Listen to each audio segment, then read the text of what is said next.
Dahil Sabado ngayon at wala akong pasok sa eskwelahan ay naisipan kong ipagluto ng lunch si Alwin.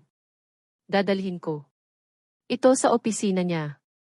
1 buwan na kaming nagsasama.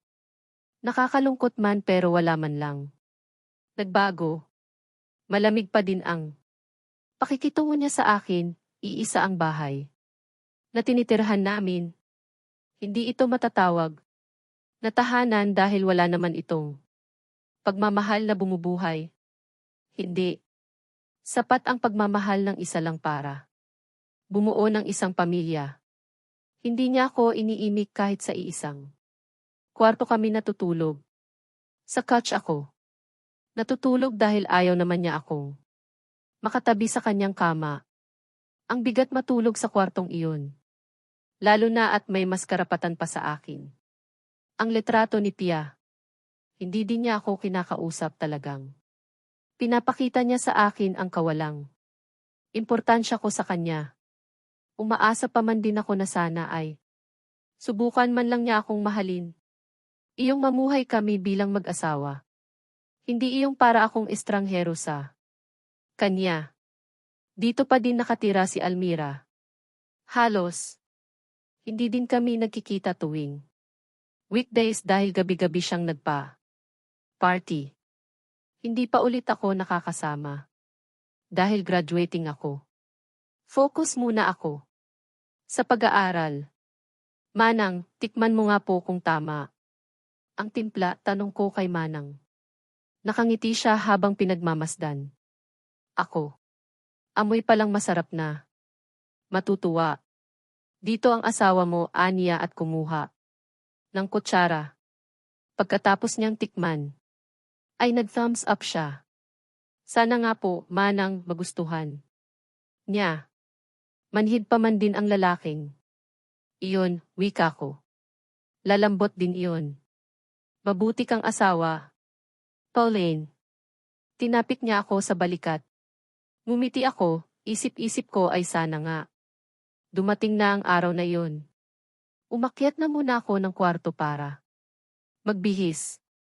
Nagsuot ako ng red, asymmetric above the knee dress at silver wedge.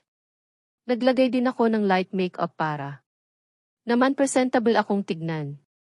Nang makarating ako sa kumpanya ay nagdire-diretso lang akong naglakad. Papuntang elevator. Naharang pa ako ng security guard. Nakaramdam ako ng pagkainis. Mabuti na lamang at nakapagpapalit ako ng status. Ang surname ko ay napalitan na ng Montenegro. Ito ang pinakita ko sa receptionist at guardia. I am Emma Montenegro's wife, pakilala ko. Hindi pa sila agad nakumbinsi kaya. Naman sumama na ang timpla ng mukha ko. Sorry, ma'am, hingi ng dispensa ng guardia at receptionist. Hindi ko na sila pinansin at diretso lang akong naglakad. Pagdating ko sa 18th floor ay hinarang naman ako ng sekretarya. Ma'am, may appointment po ba kayo? Tanong ng sekretarya. Kailangan pa ba magpa-appointment? Ng asawa ni Emma Montenegro, tanong ko. Umiling siya at ngumiti. Akala ko ay okay na kaya naman humakbang na ako palapit ng pintuan ng office ni Alwin. Pero pinigilan niya ulit ako. Ma'am, bilin po ni Sir, aniya kaya. Naman tinignan ko siya. Bilin ni Sir kapag daw pumunta kayo. Ipaalam daw muna sa kanya, aniya. Hindi ko alam kung inis o galit ang nararamdaman ko sa sinabi ng sekretarya. Kasi kung galit ako, I will not feel a pang of pain in my chest. Magalang akong giniya ng sekretarya sa couch. Wala akong magagawa kung iyon ang bilin ng boss niya. Gusto kong maiyak pero laging sinasabi sa akin ni Almira na huwag akong umiyak lalo na kung ang dahilan ay ang kuya niya. Matutuwa lang daw ang kuya niya at mas lalong gagawa ng bagay para sukuan ko ang marriage namin. Hintayin na lang natin si Sir, ma'am. May kamiting pa po kasi siya sa loob, sabi ng sekretarya. Matagal pa ba, tanong ko. 11:00 na ng tanghali. Malapit nang mag-lunch. Break. Kanina pa po dyan si Ams Laina. 10:00 pa. Ano naman kaya ang pinag-uusapan nila ng ganoong katagal? Tahimik akong naupo sa couch. Nakakapag-isip ako ng mga negative na bagay pero pilit kong winawaglit sa isip ko. Hindi ako pwedeng maiyak dito. 2:00 nang bumukas ng pinto ng opisina ni Alwin. Nising-nisi si Laina. Paglabas niya, nang makita ako ay sumeryoso ang mukha niya. Anong ginagawa mo dito? Tanong niya. Ang kapal talaga ng mukha. She sounds like a jealous wife. Bawal bang bisitahin ang asawa ko? Masungit kong tanong. Asawa? You're joking, aniya at tumawa. Tinignan ko siya ng seryoso. Mars Montenegro, tuloy na po kayo. Tawag ng atensyon ko ng sekretarya. Inisyan ko ang babae bago ako tumayo at naglakad papunta ng pinto ng office ni Alwin. What are you doing here? Tanong ni Alwin nang makapasok ako. Dinalhan kita ng lunch, sagot ko. Diretso ang lakad ko hanggang sa couch, nilapag ko ang dala ko sa table. Tumayo din siya at lumapit. Inayos ko ang mga pagkain. Pinaghain ko siya, kinuha naman niya ito at sinimulang kainin.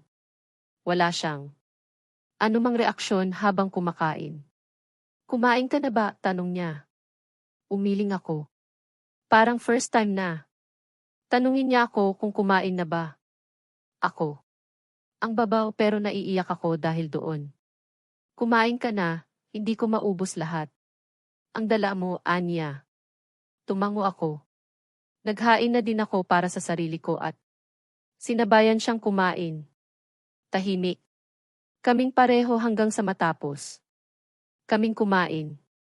Niligpit ko na ang mga baunan para makaalis na din ako agad. Hindi ako magtatagal at baka ipagtabuyan pa niya ako. Ano nang plano mo pagkatapos ng graduation mo? Tanong niya. Hindi ko alam pero nakaramdam ako ng kaba sa tanong niya. Magtrabaho, tipid kong sagot. After graduation, simulan mo ng aralan kung paano patakbuhin ang kumpanya niyo, Anya. Tumango ako. Minadali ko ang paglagay sa paper bag ng mga ginamit naming kumain. Ayaw kong marinig ang susunod niyang sasabihin. Pag-usapan natin ang tungkol sa bagay na iyan after your graduation, Anya. Naluluha na ako kaya naman nakayuko lang ako at tumango. Aalis na ako, paalam ko at diretsong naglakad palabas ng opisina niya. Tumayo pa ang sekretarya niya nang makita niya ako. Pero hindi ko na siya pinansin. Nangigilid na ang mga luha ko sa magkabilang mata. Hindi ko na mapigilan ang pagbagsak, diretso ako. Naglakad hanggang sa elevator. Nasasaktan ako. Hindi man niya diniretsang sabihin. I know. He's planning to file an annulment after a MUA graduation. Another month had passed, patuloy pa din ang ginagawa kong paghandang almusal ni Alwin. Dahil hapon ang klase ko ay pinapadalhan ko siya ng lunch sa driver. 8 p.m. na din natatapos ang klase ko kaya naman hindi ko na siya naipaghanda ng hapunan. Madalas late din naman siyang umuwi. Umuwing amoy alak, nagtutulog. Tulugan na lang ako kapag ganoon. Kapag weekends naman ay hindi na. Ako ang nagdadala ng lunch niya. Ang driver na lang pero naglalagay ako ng note sa pagkain na pinapadala ko. Hindi ko alam kung papansinin man lang ba niya kaya naman hindi ko na hinahabaan ang sinusulat ko. Madalas lang naman na sinusulat ko ay I hope you'll like it. Cook this for you. Enjoy your lunch. For 2 months, I feel like I am unheard. Mabuti pa nga yata ang hangin. Nararamdaman niya, pero ako na asawa. Niya hindi pansin ang presensya. 1 buwan na lang, magtatapos na. Ako ng college. Natatakot na ako. Ngayon pa lang. Oo nga at hindi naman siya nagmintis. Sa pambabaliwala sa akin pero alam ko. Sa sarili ko na kahit ganito ang trato niya. Sa akin ay masaya pa din ako. Nagagawa ko ang responsibilidad ko. Bilang asawa niya. Sana kahit kaunti. Napapansin niya. 10:00 na ng gabi at hindi ako. Dalawin ng antok. Wala pa din si Alwin. Sana sumama na lang ako kay Almira. Magbar, pero hindi. Sinabihan kasi ako. Ni Manang na iwasan ko muna ang pagliliw-liw para walang makita si Alwin. Na ikakapintas sa akin bilang asawa. Niya. May point din naman si Manang. Hindi. Ako pwedeng gumawa ng kahit ano man na pwedeng isumbat niya sa akin. Bumuntong hininga ako at bumangon. Nagpunta ako ng banyo para umihi. Siguro umagahin na naman si Alwin. Buhay binata. Like, he didn't care. Wala. Siyang pakialam sa asawa niyang. Naghihintay sa kanya. Para sa kanya. Binata siya at wala siyang asawa. Saktong pagbukas ko ng pinto ng banyo. Ay papasok din si Alwin. Amoy alak na. Naman siya. Mumisi siya nang makita ako. Gumilid ako para padaanin siya pero bigla niya akong niyakap. Nanlaki ang mata ko sa ginawa niya. Mahigpit ang pagkakayakap niya sa akin tila sabik at miss na miss ako. I miss you, bulong niya. Yumakap ako. Pabalik at sinamyo ang pabango niya. Naiiyak din ako sa saya sa sinabi niya at ginawa niya. Answered prayer. I love you. Natigilan ako sa sinabi niya. Nagsimula ding bumuhos ang luha ko sa kagalakan. Sasagutin ko din sana siya pero nagsalita ulit siya. Tia, Anya. Para akong nabuhusan ng malamig na tubig. Bakit nga ba naisip ko na para sa akin ang sinabi niya? Nagpaniwala naman ako, hindi ko na. Naisip na lasing siya at napagkamalhan. Pa akong si Pia. Marahan ko siyang tinulak sa kanyang dibdib. Naiiyak ako. Hinawakan niya ang batok ko, sunod na ginawa niya ay nagpabilis ng tibok ng puso ko. He kissed me. He is kissing me. Passionately. Dapat masaya ako. Dapat suklian ko. It was our first kiss. And it was with the man whom I love. Pero hindi. He's drunk at iniisip niyang ako si Pia. Alwin, si Paulento hindi si Pia, wika ko sa gitna ng halik niya. Bahagya. Siyang tumigil sa paghalik sa akin. Yeah, Pauline. I'm my fucking wife. Binitawan niya ako. Tinignan niya ako. Malamig ang pagkakatitig niya sa akin. Bakit ba para kang linta na kapit na? Kapit kahit ayaw naman sa'yo, Anya asked. Mapang-uyam na tono. Hindi ko na napigilan ang pag-agos ng luha ko. Sa sinasabi niya para bang sa loob ng 2 buwan wala pa din. Akong naging puwang sa buhay niya. Kahit gatuldok man lang. Huwag kang umiyak, kasalanan mo din. Naman yan. I know, mahina kong sambit at nagyuko. I told you, hindi kita mahal. Sana subukan mo man lang akong mahalin. Kahit kaunti. Ituring mo akong asawa, Alwin, mahina kong sambit sa gitna ng paghikbi ko. You're such a drama queen, Anya at tinalikuran ako. Tahimik akong umiyak. Ang sakit-sakit. Umaasa pa man din ako na at naglipas. Na 2 buwan ay kahit kaunti ay natutunan na din niya akong mahalin.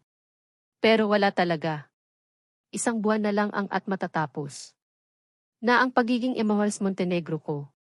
Hindi ko alam kung anong oras nang tumunog ang cellphone ni Alwin. Akala ko hindi siya magigising dahil sa kalasingan niya pero narinig ko ang pagsagot niya. Hello, Pia. Natigilan ako sa narinig ko. Pigil ang hininga ko habang kinakabahan. One more month, please, anya sa malambing na tono. Ni minsan hindi niya ako kinausap sa ganoong kalumanay at kalambing na boses. I know. Please, understand. Dalawang kumpanya ngayon ang nakasalalay sa akin. Hindi pa ako makakapunta dyan. Anya. Mas lalo akong naging emosyonal. Habang naririnig ko ang asawa ko na nakikipag-usap sa babaeng mahal niya. Bakit ganito ang nararamdaman ko? Ako ang asawa pero mas mukha pa akong kabit. I'll tiyawa, okay. Mabilis lang ang isang buwan. Isang buwan para malaya siya. Iyon ba? Iyon. Alam kaya ni Pia na kasal na siya sa akin. Kaya naman pinapasunod siya ni Pia doon, o kaya naman inuudyukan na niyang hiwalayan ako. Hindi ko alam kung dapat ba akong magalit dahil doon dahil siya naman talaga ang nauna. Siya ang mahal. Pero ako ang pinakasalan. Dapat ba akong masaktan? Dapat ko nga bang ipaglaban ang pagiging asawa ni Alwin? Gayong alam ko naman sa sarili ko na hindi naman talaga niya ako mahal. Umiyak ako ng umiyak. Halos wala akong tulog sa sobrang bigat ng dibdib ko. Alas 5 nang nagpasya na akong bumangon. Agahan ko na lang. Pumasok sa eskwela. Maaga pa para ipaghanda ng almusal si Alwin, lalamig lang dahil alas 7 pa siya gigising. Masakit ang ulo ko sa magdamag na pag-iyak, mahapdi at mugto din ang pagkatapos kong maligo at magbihis ay lumabas na ako ng kwarto. Maingat ko. Itong sinarado. Ang aga mo namang pumasok. Almira, kakauwi mo lang. Ninisiyan niya ako, mukhang may tama pa siya ng alak. Nakatulog ako sa kotse sa may garahe, aniya at mahinang tumawa. Sige, matulog ka na.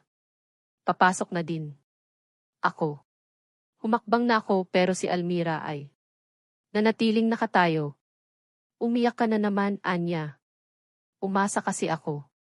Umuwi siyang lasing. He kissed me. He says he loves me.